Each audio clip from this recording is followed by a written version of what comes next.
રાજ્યના મુખ્ય અને અગત્યના સમાચાર વિશે ફટાફટ જાણી લઈએ તે પહેલાં જો તમે અમારી ચેનલમાં નવા હોય અને સબસ્ક્રાઈબ ના કરી હોય તો સબસ્ક્રાઈબ કરી લેજો। આગામી દિવસોમાં અંબાલાલ પટેલની આગાહી સામે આવી છે। ઉનાળાના તાપમાનમાં રાહતના સમાચાર સામે આવ્યા છે। હવામાન નિષ્ણાત અંબાલાલ પટેલની આગાહી છે કે આગામી સમયમાં તાપમાનમાં ઘટાડો થશે। આગામી તારીખ 20 અને 21 એપ્રિલ રાજ્યમાં વરસાદી માહોલ રહેશે, આથી ગરમીમાં રાહતનો અનુભવ થશે। વેસ્ટર્ન ડિસ્ટર્બન્સ સર્જાતા તાપમાનમાં ઘટાડો થશે। અંબાલાલ પટેલની આગાહી મુજબ આ દિવસોમાં કચ્છ, ઉત્તર ગુજરાત અને દક્ષિણ ગુજરાતનું વાતાવરણમાં પલટો આવી શકે છે। હાલમાં તમારા વિસ્તારમાં કેવી ગરમી પડે છે તેના વિશે તમે કંઈક કોમેન્ટ કરી અને અમને જણાવી શકો છો। આગળના વાત કરીએ તો શાળામાં સવારની પાળી અંગે માંગ ઉઠી છે। ગરમીના લીધે પ્રાથમિક શાળાઓમાં સમયમાં ફેરફાર કરવા અપીલ। ગુજરાત રાજ્ય પ્રાથમિક શિક્ષણ સંઘની શિક્ષણ મંત્રી અને રજૂઆત પ્રાથમિક શાળાઓનો સમય સવારે 7 થી 11 વાગ્યા સુધીનો કરવાનું નક્કી કરવામાં આવ્યો છે। આ મુદ્દે તમારો શું મત છે? શું છોકરાઓને સવારની શાળા કરી દેવામાં આવે કે બપોર રાખવું પડશે? આગળના સમાચાર વિશે વાત કરીએ તો તડકાને લઈને મહત્વની આગાહી સામે આવી છે। રાજ્યમાં હીટવેવની આગાહીને લઈને વહીવટીતંત્ર હકારાત્મક આવ્યું છે। મહેસૂલી વિભાગ દ્વારા વિવિધ વિભાગને પત્ર લખી ગુજરાત હીટવેવ એક્શન પ્લાન 2024 હેઠળ કામગીરી કરવા આદેશ આપ્યા છે।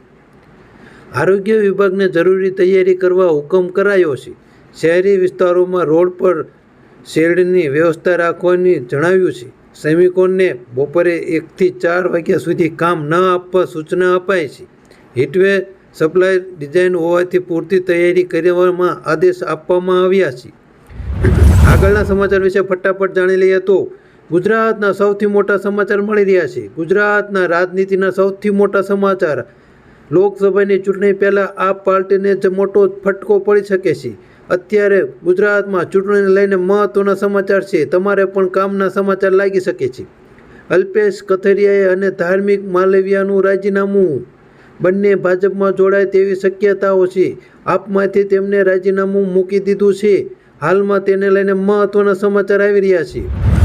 વાત કરીએ તો મહેન્દ્રસિંહ ધોની આઈપીએલની 2025 સુધી રમે તેવા અટકળો આવી રહી છે।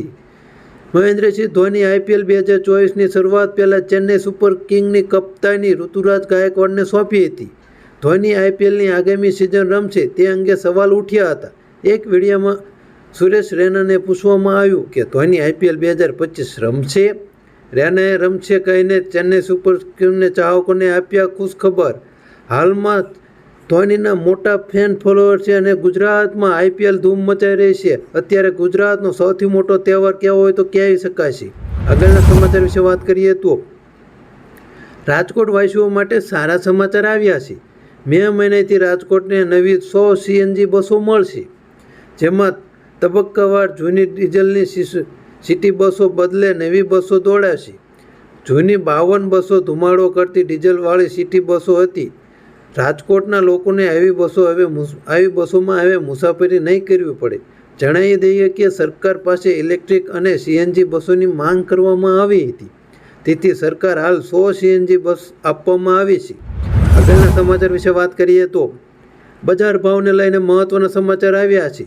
લાલ ડુંગળીના બજાર ભાવની વાત કરીએ તો ગઈકાલે રોજ રાજકોટ માર્કેટ યાર્ડમાં લાલ ડુંગળી બજાર ભાવ જોઈએ તો 150 થી 311 સુધીના બોલાયા હતા, જ્યારે મહુવા માર્કેટ યાર્ડમાં લાલ ડુંગળીના ભાવ 122 થી 347 સુધીના બોલાયા હતા।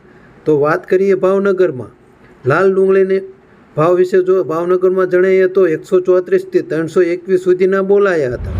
આગળના સમાચાર વિશે વાત કરીએ તો યુપીઆઈ માટે માર્કેટમાં આવી નવી એપ। યુપીઆઈ માટે આપણે ખાસ કરીને ફોનપે, ગૂગલ પે અથવા તો પેટીએમનો ઉપયોગ કરતા હોઈએ છીએ। જોકે national payment corporation of India એનપીસીઆઈએ એક નવી એપ પણ આ સેવાઓ માટે પરવાનગી આપી છે, જેમાં ખાસ કરીને UPI platform, credit card, line, PhonePe, Zomato, growth, Flipkart જેવી એપ દ્વારા તમે વ્યવહાર કરી શકો છો।